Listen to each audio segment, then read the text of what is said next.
Esta es la historia de cómo nuestra vecina del infierno intentó robarnos nuestra casa, pero sus propias acciones acabaron haciéndole pagar una factura de $200.000. Antes de comenzar, les presentaré a los protagonistas de esta historia. A nuestra vecina la llamaremos Ann, y a su hijo mimado lo llamaremos S. También hay un personaje secundario, el anterior propietario de nuestra casa, que llamaremos Po, que tienen una parte limitada en esta historia. Tenga en cuenta que la mayoría de los acontecimientos ocurrieron antes de que compráramos y nos mudáramos a esta casa. N poseía una gran parte de la propiedad al final de la carretera de un lago recreativo popular en nuestra zona. A pesar de que la distancia parece corta, el camino que N vive es el único que conduce a varias propiedades frente al lago y centros turísticos, junto con el muelle más popular en el lado del lago. Las propiedades aquí no son tan valiosas que la gente normal no pueda permitírselas, pero hay algunas propiedades extremadamente valiosas al final de la carretera por las que pasa gente muy rica todo el tiempo. Con esto en mente, podemos continuar con la historia de N y su lucha por defender su propiedad frente al vecino con derecho y su hijo mimado. Esto será relevante más adelante en la historia. Karen, que era bastante rica y poseía una gran propiedad, acabó dividiéndola en 4 partes más o menos iguales cuando sus hijos alcanzaron la mayoría de edad. Una se la dio a su hija, que de alguna manera es una persona bastante decente, teniendo en cuenta el resto de su familia. Otra parte nos la dio a nosotros. Construyó casas para ellos en ambas propiedades, siguiendo más o menos las especificaciones de sus hijos. En la cuarta parte de la propiedad, la que no tenía su propia casa, construyó una pequeña tienda. Esto también será relevante más adelante. No sé muy bien por qué. Probablemente para evitar posibles disputas futuras o algo así. De hecho, terminó dando las escrituras a sus hijos para sus respectivas casas y propiedades. Usted probablemente puede decir a dónde va esto bien. Mientras que la hija respetable era bastante respetable, ese o tal vez debería cambiarlo por hijo irresponsable era un maníaco de las fiestas. Todos en el vecindario lo odiaban. Hacía fiestas ruidosas y odiosas casi todas las noches y no dejaba dormir a la gente. Al parecer, la policía tenía a alguien vigilando cerca porque le llamaban muy a menudo. Probablemente no le ayudaba el hecho de que su madre le pagara todas las facturas. Lo tenía todo a su nombre. Agua, electricidad, basura. Todo. Todas iban a su buzón. Bueno, todas menos una, ya que la propiedad estaba a su nombre. También lo estaba el impuesto de bienes inmuebles, que nunca entregó, sino que simplemente lo ignoraba, supongo, y no pensaba en ello o suponía que lo pagaba él mismo. De cualquier manera, no fue una sorpresa cuando la policía se presentó en su casa, pero sí lo fue cuando él no regresó y la casa salió a subasta. En ese momento, la casa estaba en ruinas. Había agujeros en los paneles de yeso e incluso el suelo del salón tenía un enorme agujero que daba al garaje y al sótano. El suelo de la cocina y el subsuelo necesitaban ser completamente reemplazados. Casi todas las paredes estaban cubiertas de barro, y sus irresponsables hábitos de juerga dejaron la casa en lo que los bancos consideraban un estado inhabitable. Por eso, los únicos que podían permitírsela eran aquellos que podían pagarla de su bolsillo. El anterior propietario, Po, era un volteador de casas, no uno de los grandes ricos que se ven en la tele, sino más bien un aficionado.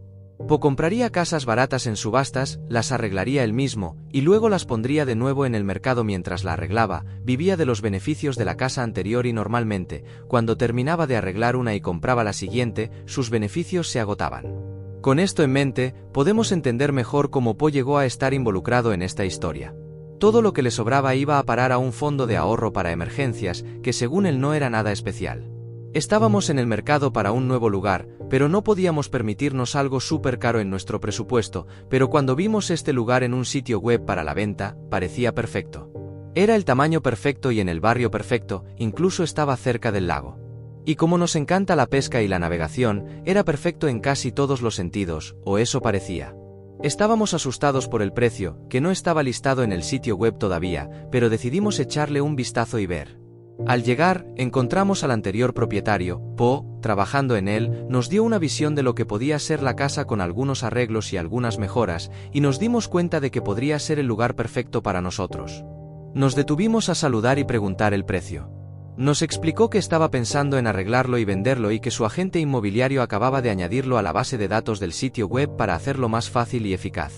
Cuando se disponía a venderla, nos sentamos y charlamos con él amistosamente y nos agradeció la compañía. Le explicamos que estaríamos dispuestos a comprárselo por un precio razonable teniendo en cuenta su estado actual y el trabajo que ya había invertido en él. La tenía medio terminada. Le explicamos que nos encantaría terminarla y vivir en ella para siempre. Nos rechazó, explicándonos que ya tenía varias ofertas por ella y que no se sentía bien vendiéndonosla, y que podíamos comprarla por el precio total cuando terminara. Le dimos las gracias amablemente y le dejamos nuestro número, pidiéndole que nos llamara si cambiaba de opinión, cosa que prometió hacer. Menos de 2 semanas después, recibimos una llamada suya inesperada. Nos explicó que su hermana se había puesto enferma en otro estado y que él quería ir a estar con ella y no tendría tiempo ni paciencia suficientes para terminar la casa. Nos explicó que la casa no estaba en condiciones, pero que si encontrábamos la manera de comprarla, estaría encantado de vendérnosla por un precio razonable. Aceptamos encantados y nos pusimos a buscar bancos. Un agente inmobiliario amigo nuestro nos ayudó a encontrar un banco dispuesto a prestarnos el dinero para comprar la casa con algunas condiciones. Básicamente, tendríamos 2 semanas para adecuar la casa a las normas, de lo contrario, podrían no pagar el préstamo y subastarla. Después de explicar la situación a Po, se ofreció a ayudar en todo lo que pudiera. En realidad no podía hacer ningún trabajo en la casa porque tenía mucha prisa, pero nos explicó exactamente lo que teníamos que hacer para adecuarla a la normativa y cumplir los requisitos mínimos, cuánto tiempo y esfuerzo llevaría y cuánto dinero costaría. Incluso se ofreció a ayudarnos de otra forma. Pedimos un préstamo por el doble de lo que realmente quería por la casa y nos devolvió la otra mitad.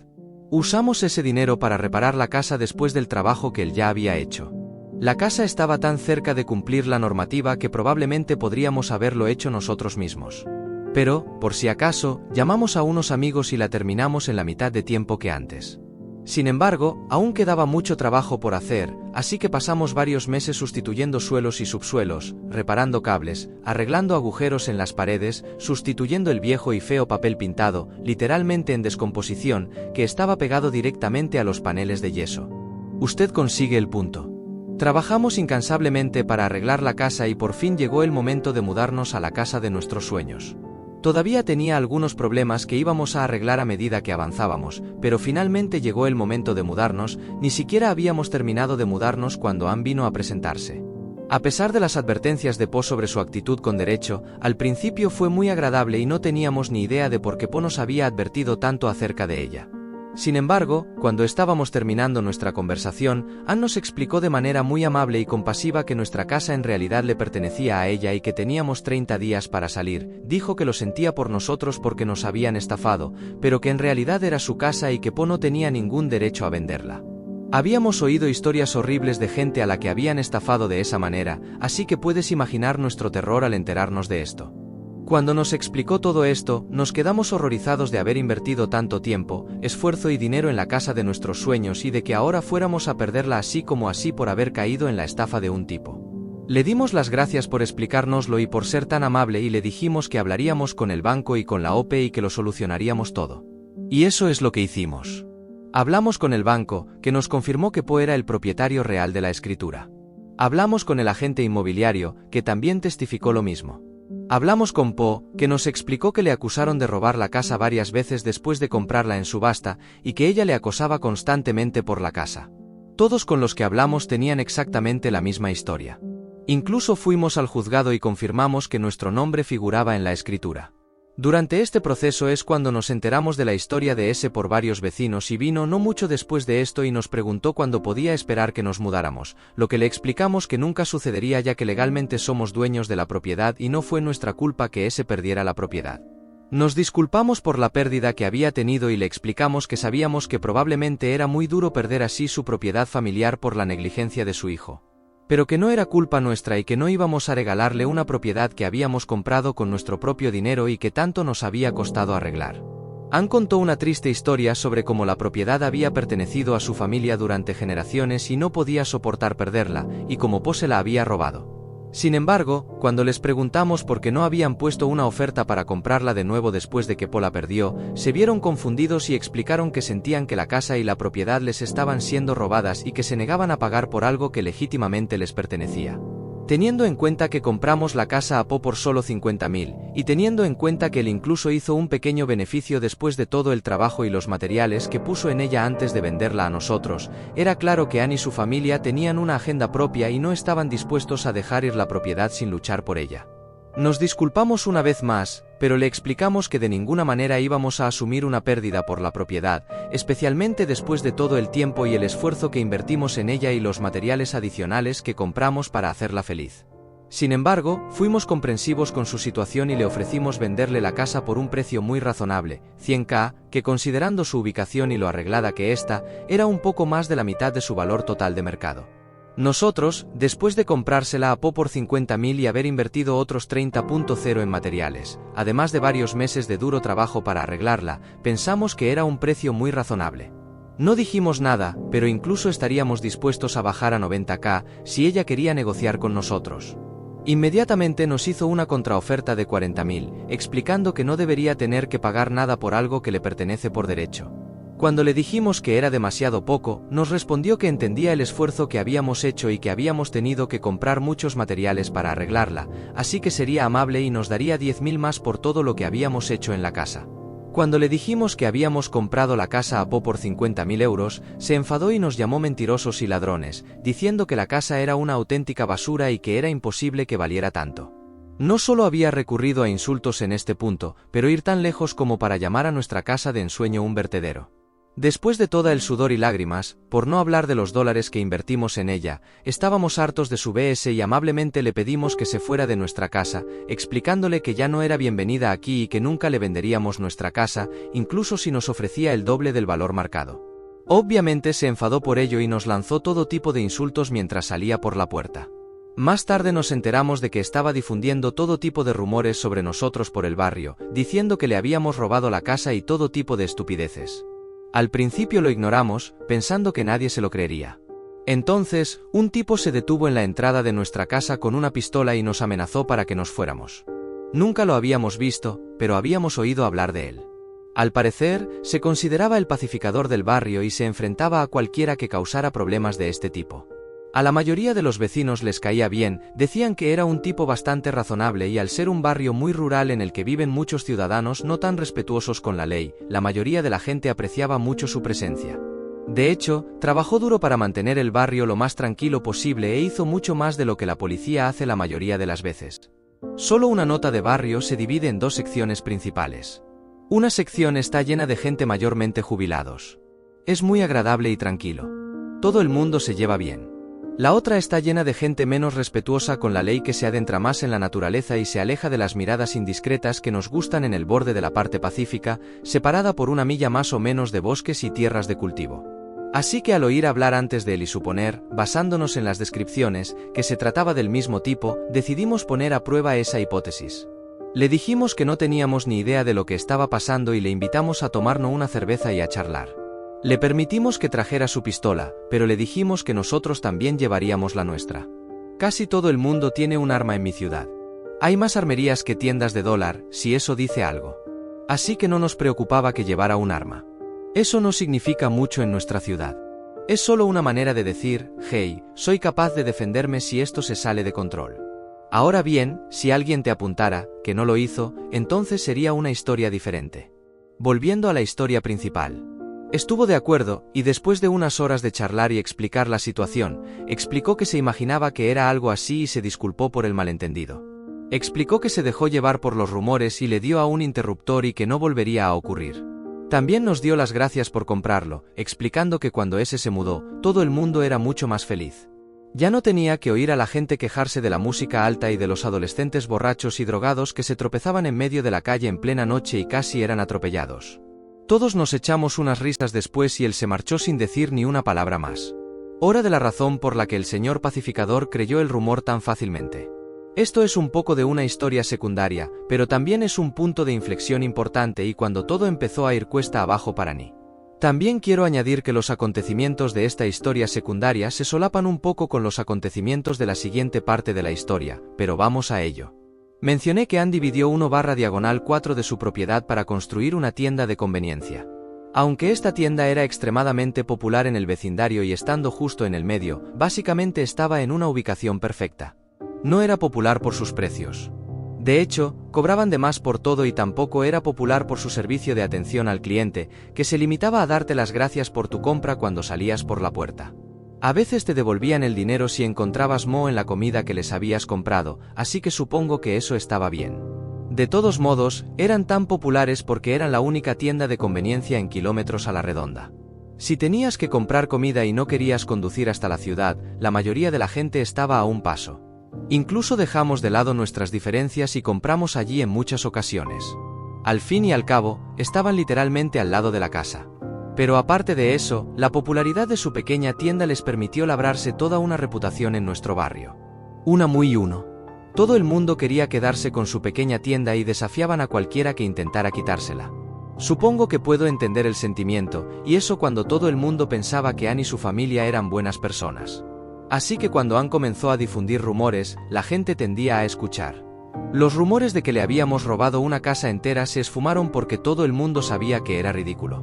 Pero en su mayor parte, la gente seguía confiando en ella. Pero la gente sí creía los otros rumores, y créeme, había muchos, pero en su mayoría eran cosas pequeñas y mezquinas que a nadie le importaban. Permítanme decir que, aun suponiendo que todos los rumores sobre nosotros fueran ciertos, se podía decir mucho más de otras personas de nuestro barrio, así que nadie les prestó nunca atención. Sin embargo, sí que nos evitaban, teniendo en cuenta que N tenía evidentes rencillas con nosotros y nadie quería caerle mal por miedo a que le prohibieran la entrada a su tienda. Todos nos ignoraban y nos dejaban a nuestra suerte. Sin embargo, al cabo de unos años, ese salió de la cárcel y, como no tenía a dónde ir, le permitió volver a vivir con nosotros. A ella no le gustaba la idea de que viviera con mamá, así que le alquiló un apartamento encima de su tienda y le prohibió terminantemente que volviera a hacer fiestas salvajes en su propiedad. En realidad no tenía que pagar alquiler. Lo único que tenía que hacer era atender la tienda cuando ellas estaban ocupadas con otras cosas, lo que no ocurría muy a menudo. Sin embargo, incluso después de todo esto sucedió y todavía no aprendió la lección. Obviamente, mientras llevaba la caja, a menudo cobraba 2 veces por los artículos y se embolsaba el dinero extra. Lo descubrimos varias veces y volvimos para que nos devolvieran el dinero. Siempre se inventaban la excusa de que la caja registradora estaba estropeada después de darse cuenta del patrón. Sin embargo, se lo comunicamos a Anne, haciéndole saber que su hijo cobraba 2 veces por los artículos y probablemente se embolsaba el dinero extra. Aunque Anne tenía bastante derecho, ni siquiera ella iba tan lejos como para hacer algo tan obviamente ilegal, y a nosotros nos gustaba su pequeña tienda y no queríamos que le pasara nada. Sin embargo, en lugar de agradecernos que le hubiéramos llamado la atención, nos dijo que nos lo estábamos imaginando y nos mandó a la mierda de una manera muy amable. Así que accedimos amablemente a su petición. También compartimos la información con algunos amigos del barrio. Habíamos tardado años en llegar al punto en que algunos de ellos se atrevieran a mirarnos, por no hablar de hablar con nosotros. Gracias a Anne, por fin habíamos hecho algunos amigos. Llevar dulces navideños a los vecinos todos los años es una buena manera de alegrarle el día a alguien. De todas formas, nos dieron las gracias, aunque nos hicieron saber que en realidad no se lo creían. Sin embargo, la noticia corrió rápidamente por el vecindario. Muy pronto llegó el señor pacificador. Se detuvo de nuevo en nuestra entrada. Esta vez fue mucho más amable.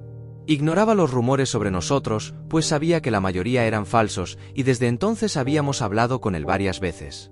No sobre asuntos serios, sino en términos más amistosos. De vez en cuando se pasaba a tomar una cerveza y se limitaba a charlar sobre lo que pasaba en el barrio y a preguntarnos nuestra opinión sobre algunas cosas. Lo hacía con todo el mundo, hablaba con la mayoría de la gente de Atla al menos una vez al año para estar al día y asegurarse de que todo seguía bien y tranquilo.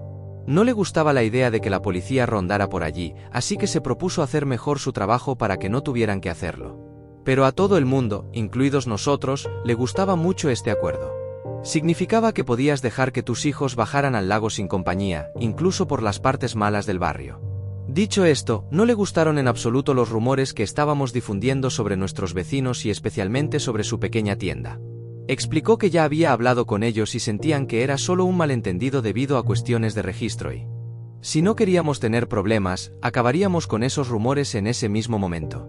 Queríamos mostrarle pruebas, pero sabíamos que probablemente no las creería si lo hacíamos. Anne le caía muy bien y, por lo general, le creía a pies juntillas, y dado que lo habían dejado pasar como un error de registro, probablemente no había nada que pudiéramos hacer para convencerle. Así que aceptamos y nos disculpamos por cualquier problema, explicando que simplemente nos sentíamos agraviados y que sinceramente queríamos proteger a los pocos amigos que habíamos hecho en el barrio. Aceptó las disculpas, nos hizo una última advertencia y se marchó sin decir gran cosa. Así que nos limitamos a escuchar y nos decidimos a dejar de comprar allí a menos que fuera absolutamente necesario. Pero todo cambió un par de años después de que lo señaláramos y los rumores se extendieran por el barrio. A pesar de que el propio señor pacificador fue por ahí y le dijo a todo el mundo que eran falsos. Los rumores comenzaron por nosotros debido a nuestra disputa de propiedad con N. Voy a llegar a eso un poco más tarde. La gente realmente comenzó a prestar más atención a sus recibos, después de comprar allí y comenzó a notar los mismos patrones que tuvimos durante este tiempo, ya que probablemente se embolsó hasta cantidades de dinero, y Ann definitivamente lo sabía, pero optó por no hacer nada y solo tratar de silenciar a la gente con rumores. Sin embargo, lo que pasa con las pequeñas tiendas de campo como esa, es que dependen completamente de sus clientes habituales que viven en el barrio en el que están instaladas. Durante los meses más cálidos, cuando la gente está de vacaciones y divirtiéndose, obtienen grandes beneficios, pero no los suficientes para mantenerse durante el invierno. Y entonces ocurrió, el señor pacificador finalmente entendió la situación y se enojó, podíamos oírlo desde lejos maldiciendo y luego vio a Ann y su familia directamente. No puedes imaginar lo satisfactorio que fue, pero eso fue solo el principio, no solo se fue con ellos, sino que también fue de puerta en puerta ese mismo día y les dejó a todos en el barrio saber exactamente lo que estaban haciendo, incluso tenía varios recibos para mostrar a cualquiera que quisiera ver pruebas. Y si había alguien en el vecindario en quien la gente confiaba más que nada era en el señor pacificador, literalmente. En el transcurso de 24 horas había arruinado por completo su negocio. Todos en el vecindario dejaron de venir. Aún les iba bastante bien durante los meses de verano debido a los veraneantes y a los pájaros de invierno que no se enteraban de nada. Pero cuando llegó el invierno, la gente desapareció. Empezaron a perder dinero después de 2 inviernos. Se vieron obligados a cerrar la tienda durante los meses de invierno.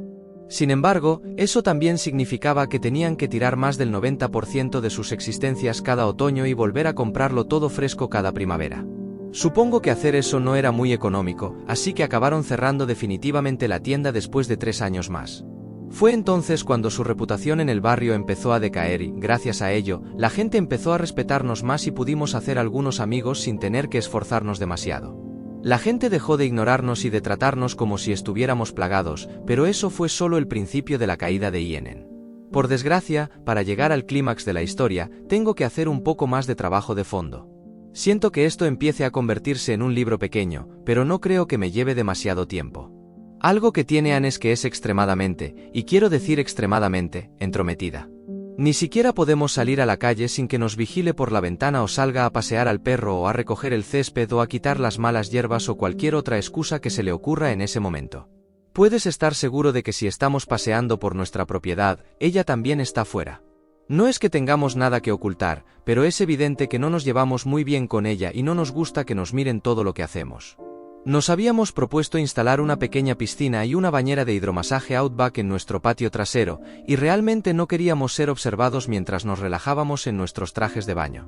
Así que empezamos a considerar la opción de poner una valla de privacidad. Con el deseo de ser buenos vecinos, le informamos amablemente a Dan de nuestros planes de instalar una valla, pero ella se negó rotundamente. Sin embargo, aún teníamos que convivir con ella, así que nos ofrecimos a discutir con ella los detalles de la valla, como su color, su forma, etc., con la esperanza de llegar a un acuerdo satisfactorio para ambas partes. Queríamos asegurarnos de que no tuviera que mirar todo el día algo que le parecía una monstruosidad, teniendo en cuenta que mirar hacia nuestra propiedad parecía ser su pasatiempo favorito. Sinceramente, seguimos esforzándonos por ser los mejores vecinos que podemos, incluso después de toda la mierda que nos ha hecho pasar. Pero volvamos a la historia. Queremos asegurarnos de que no haya disputas sobre dónde poner la valla. Así que planeamos ponerla un pie por encima de nuestra propiedad a través de toda la línea de propiedad solo para evitar cualquier disputa. BTW, esto es SIL. Antes de que ese saliera de la cárcel fuimos al juzgado y pagamos una copia de la escritura junto con un mapa de los límites de nuestra propiedad. Sinceramente, nos sorprendió descubrir que aproximadamente 1/3 de nuestra propiedad era propiedad de M. Tenía un pequeño cobertizo e incluso un jardín. Hay una línea de árboles que atraviesa nuestra propiedad. No es una propiedad de caja recta como se encuentra en algunos estados. Es más de 1/2 hexágono o un trapezoide como forma. Líneas de propiedad extrañas son bastante comunes donde yo vivo. De todos modos, hay una línea de árboles que atraviesa parte de nuestra propiedad que de acuerdo con la escritura y el mapa de la propiedad es como una pequeña sección triangular, pero los árboles lo convierten en un cuadrado, y estaba reclamando el otro lado de los árboles como su propia propiedad. Cuando se lo comentamos, se volvió a poner como loca, llamándonos mentirosos, ladrones y todo tipo de cosas. En realidad, no nos importaba demasiado esa propiedad porque habíamos vivido aquí durante años pensando que en realidad era suya.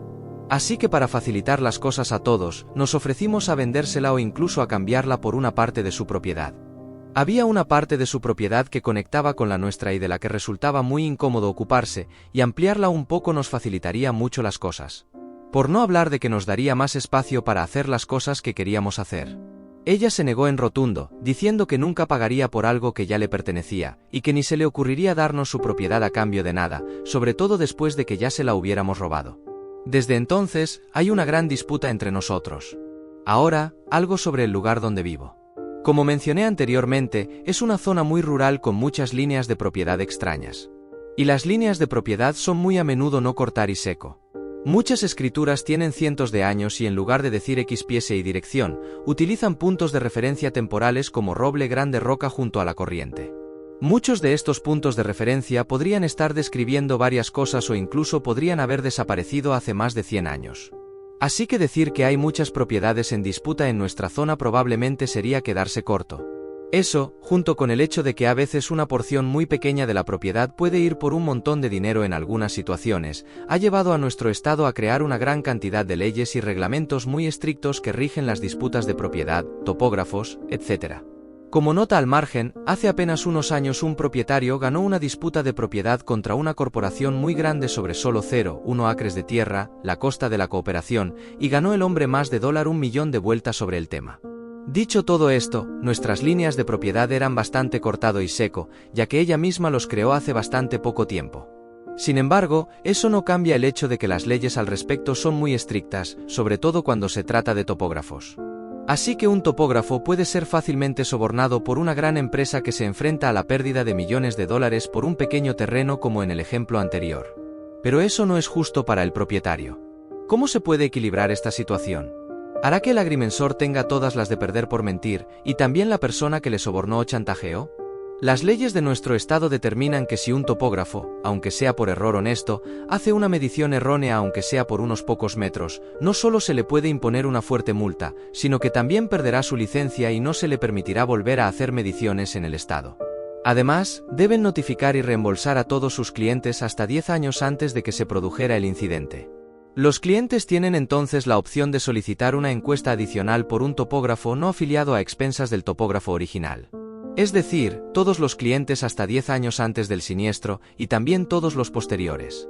Si no se descubre que aceptaron un soborno o chantaje, los clientes anteriores también pueden demandarles por los daños y perjuicios causados por cualquier cambio en la línea de propiedad debido a su mal peritaje, así como cobrarles el alquiler correspondiente por cualquier propiedad que el perito pueda haber omitido durante ese tiempo. Si se descubre que el agrimensor aceptó un soborno o chantaje, entonces todos los daños y honorarios adicionales irán a parar a quien le sobornó o chantajeó. Esto, junto con la pérdida de tiempo y dinero de estar en los tribunales y la molestia general causada a ellos, hace que los topógrafos en mi área evitarán activamente cualquier cosa que se asemeje a una disputa de propiedad. Así que cuando se produjo un litigio, pueden imaginarse que no fue tan fácil como hacer una llamada telefónica y conseguir que viniera un perito. También supuso un gasto inesperado. Desafortunadamente, antes de que pudiéramos encontrar a alguien y encontró a alguien y supongo que los sobornó o algo así, porque dieron la línea de propiedad exactamente como han described ella.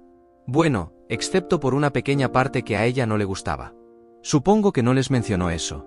Nuestra propiedad aparentemente se extiende a unos 30 centímetros de su casa. Fue divertido jugar con eso. Pero eso no era nada cerca de la propiedad que ella está literalmente tratando de robarnos a nosotros ahora. Cada vez que encontramos a un topógrafo, ella siempre se presenta despreocupadamente y les dice que ya ha hecho que midan su parte de la propiedad y les insinúa sutilmente que podría haber una disputa sobre la propiedad. Esto asusta inmediatamente a cualquiera que pueda estar interesado en inspeccionar nuestra propiedad. Después de explicarles lo que eso podría significar para ellos, seguro que entienden por qué. Me olvidé de mencionar que los marcadores de tierra del topógrafo del banco cuando compramos la propiedad convenientemente desaparecieron, antes de que realmente nos mudáramos. No. Bueno, lo hicieron de alguna manera. Me pregunto cómo sucedió. Supongo que nunca lo sabremos. Bueno, de todos modos, en este punto probablemente nos costaría tanto como ese pedazo de tierra vale la pena, o tal vez incluso más para contratar a un topógrafo en realidad si podemos encontrar a alguien dispuesto a hacerlo. Todos los que hemos encontrado hasta ahora nos han dado presupuestos ridículos por razones obvias. Quiero decir, básicamente están arriesgando sus vidas, pero estamos ahorrando para intentar contratar a alguien y eso nos lleva a hace unos meses, al punto de esta historia. Perdón por la larga historia, pero vayamos a lo importante ahora que estamos al tanto de la situación. Así que hace unos meses hubo una tormenta muy fuerte que terminó derribando un árbol en la propiedad en disputa. Este árbol estaba de hecho justo al lado de la carretera, así que cuando cayó, destruyó parte de la propiedad de nuestro otro vecino, el que vive enfrente de nosotros. Y eso no es todo. También destrozó el flamante coche deportivo de alguien que circulaba por la calle. Afortunadamente, nadie resultó herido, pero la limpieza duró varios días. El tiempo suficiente para que recibiéramos por correo una factura de más de 200.000 euros, literalmente más de lo que valía nuestra casa y nuestra propiedad después de arreglarla. Cumplimiento malicioso. Así que un poco más de historia para cualquiera que no lo sepa. La mayoría de los seguros de propiedad o del hogar no cubrirá los daños a la propiedad de otras personas. Eso es típicamente en usted. E incluso si alguien está en propiedad pública como una carretera, si tu propiedad daña la suya y podrías haberlo evitado razonablemente, por ejemplo cortando un árbol junto a la carretera antes de que cayera en una mala tormenta, entonces eres 100% responsable de los daños causados por ello. Bueno, Atle, así es como funciona donde yo vivo. Así que cuando recibimos la factura por correo de la compañía de seguros de personas ricas desconocidas por su coche deportivo destrozado, les llamamos y muy amablemente les hicimos saber que el árbol que cayó no estaba en su propiedad. Nos hicieron unas cuantas preguntas y nos dijeron que investigarían el asunto y se pondrían en contacto con nosotros. Aproximadamente una semana después recibimos otra carta de la compañía de seguros con una copia de la escritura y la impresión de la línea de propiedad con un árbol en cuestión rodeado en rojo que mostraba claramente que estaba en nuestra propiedad. Nos exigían el pago íntegro en un plazo de 30 días a partir de la primera notificación o nos llevarían a los tribunales. Al principio, el agente discutió un poco con nosotros y nos explicó con palabras mucho más amables de las que voy a utilizar. Que alguien tendría que tener muerte cerebral para creer que el árbol en cuestión no estaba en nuestra propiedad y que no importa lo fuera de la línea de propiedad en la impresión puede ser. Sería completamente imposible que alguien fuera tan estúpido como para creer que estaba tan lejos. Simplemente les dimos el número del agrimensor y contratamos a uno de ellos, diciendo que se pondrían en contacto con el agrimensor e investigarían el asunto más a fondo, pero reiterando que teníamos unas 2 semanas para preparar el pago. Si no se podía confirmar lo que decíamos, pues no volvimos a saber nada de ellos. ¿Recuerdan las consecuencias que mencioné por dar resultados falsos en la encuesta? Aunque el perito admitiera haber aceptado un soborno, no había forma de que le pagaran lo suficiente para compensar todas sus posibles pérdidas. Probablemente tendría que abandonar el país en ese momento. Llamamos a la compañía de seguros más tarde para ver qué podíamos averiguar sobre el asunto. El agente parecía bastante contento leyendo las notas. No podían decirnos demasiado por motivos de confidencialidad, pero sí que Ann, obviamente, impugnó la reclamación al igual que nosotros, diciendo que la propiedad no le pertenecía. Y que el perito confirmó los resultados con ellos. Que teniendo en cuenta que nosotros no discutíamos los resultados del peritaje y que el perito había sido contratado por la propia Ann, no había razón alguna para que la compañía de seguros creyera que los resultados eran falsos. Mientras no impugnáramos los resultados, la responsabilidad total de todos los daños causados por el árbol caído debería ser suya. No pudieron decir nada más que eso, aunque nos dimos por satisfechos. Era más o menos lo que esperábamos, las secuelas. Así que, como probablemente puedas deducir de mi historia, no tuvimos ningún problema en pagar el dinero a la compañía de seguros, aunque obviamente no estaban contentos con ello. No sabemos cuánto dinero tienen o está ahorrado, pero parece que fue suficiente para pagarlo sin tener que vender más de sus tierras. Desde entonces no hemos vuelto a hablar de la disputa por la propiedad, pero seguimos pensando en ahorrar para contratar a un topógrafo que nos devuelva el terreno. En este momento se trata más del principio del asunto que del terreno en sí. En cuanto al final, sin embargo, podemos decir cada vez que nos mira ahora que ella definitivamente no está contenta con nosotros. No parece gustarle el hecho de que le dejemos nuestra tierra por alguna razón. ¿Cómo puede quejarse de eso? LOL, en este punto se podría tratar de difundir rumores sobre nosotros, pero probablemente sería contraproducente, ya que hemos hecho amigos con una muy buena parte de nuestro barrio y nadie confía en N ya desde que se enteró de que ese era, literalmente, robando a todo el mundo en el barrio en sus narices y que lo sabía y no hizo nada para detenerlo y es, básicamente, atrapado entre la espada y la pared en este punto. Y solo estamos sentados y viendo los incendios que iniciaron quemarlos hasta los cimientos. No puedo esperar a ver qué pasa después. Esto es solo un pequeño extra para quien quiera un poco más de diversión. Cuando estábamos considerando una valla de privacidad, decidimos poner una valla invisible para nuestros perros. Para los que no sepan lo que es, se trata de un pequeño cable eléctrico que se entierra bajo tierra. Luego se coloca un collar especial en el cuello del perro. Si te acercas demasiado, el collar emite un pitido, que a los perros no les gusta nada. Si siguen acercándose, reciben una descarga muy leve. No creemos en los collares de descarga, así que tuvimos que convencernos y uno de nosotros lo sujetó y cruzó la línea.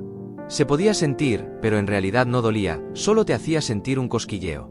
De todos modos, se supone que hay que acostumbrar a los perros a la señal antes de soltarlos. Lo ideal sería que ni siquiera sintieran la descarga. Solo oirían el pitido y se darían la vuelta. Intentábamos hacer esto para que nuestros perros pudieran correr por el jardín y no estuvieran atados en casa todo el día, pero en aquel momento no podíamos permitirnos una valla de verdad. La teníamos bien adentro de nuestra propiedad, en parte porque no era tan larga, y en parte porque queríamos mantener a nuestros perros alejados de la propiedad de Anne, y ella debió pensar que estábamos marcando dónde íbamos a poner nuestra valla de privacidad o algo así, porque accidentalmente pasó por encima con su cortacésped.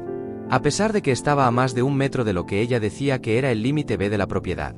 Todos aprendimos ese día que los cortacéspedes eléctricos no se llevan bien con los cables eléctricos. Su cortacésped quedó completamente destrozado, con todos los componentes eléctricos arruinados. Tuvo que comprar un cortacésped completamente nuevo solo porque quería ser mezquina y atropellar nuestros marcadores. Lo mejor de todo es que como estaba tan lejos de la propiedad, como ella no tenía manera de tratar de culpar a nosotros. Obviamente, ella trató de difundir sus rumores, pero no llegaron muy lejos. Habría sido tan estúpido culparnos que ni siquiera lo intentó. Ni siquiera nos pidió que le compráramos un cortacésped nuevo o algo así. Supongo que sabía cómo íbamos a responder si lo hacía LOL. En fin, espero que os haya gustado la historia. Tengo otra pendiente sobre una situación diferente, como el cumplimiento malicioso de mi madre costó a su empresa más de $100 millones y consiguió que todo su departamento cerrara completa y permanentemente. Pero es tarde y me voy a la cama. Contaré esa historia mañana o algo así.